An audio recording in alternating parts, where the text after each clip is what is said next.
الذكر صلى الله تعالى عليه وعلى آله وأصحابه الذين خلقت الأرض بالأرباب وخير الخلائق بعد الأنبياء. أما بعد فيا أيها الناس فاحمدوا الله فإن التوحيد رأس الطاعات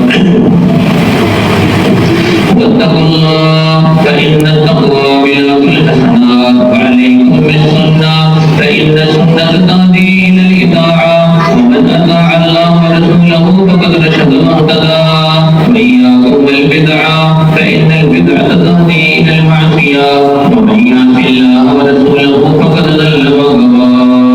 وعليكم بالصدق فإن الصدق يهدي والكذب يهلك.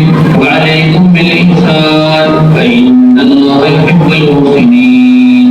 أعوذ بالله من الشيطان الرجيم. وقال ربكم ادعوني أستجب لكم إن الذين يستكبرون عن عبادتي سيدخلون جهنم داخرين. بارك الله لنا ولكم في القرآن العظيم ونفعنا وإياكم بالآيات والذكر الحكيم.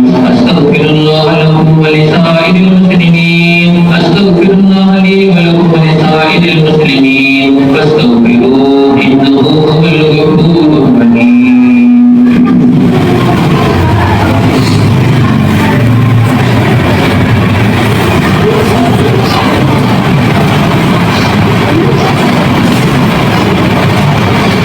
الحمد لله نحمده ونستعينه ونستغفره ونؤمن به ونتوكل عليه ونعوذ بالله من شرور أنفسنا ومن سيئات أعمالنا.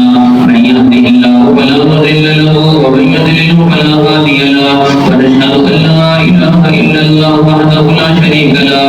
ونشهد أن سيدنا ومولانا محمدا عبده ورسوله. أما بعد فأعوذ بالله من الشيطان الرجيم. بسم الله الرحمن الرحيم. إن الله وملائكته يصلون على النبي يا أيها الذين آمنوا صلوا عليه وسلموا تسليما. اللهم صل على محمد عبدك ورسولك وصل على المؤمنين والمؤمنات والمسلمين والمسلمات وبارك على سيدنا ومولانا محمد وأزواجه وذرياته.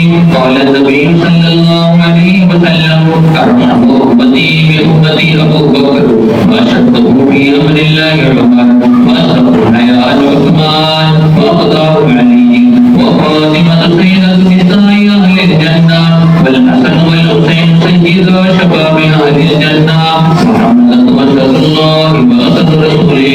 اللهم اغفر للعباس وولده مغفرة ظاهرة وباطنة لا تغادر ذنبا رضوان الله تعالى عليهم أجمعين. أعوذ بالله من الشيطان الرجيم.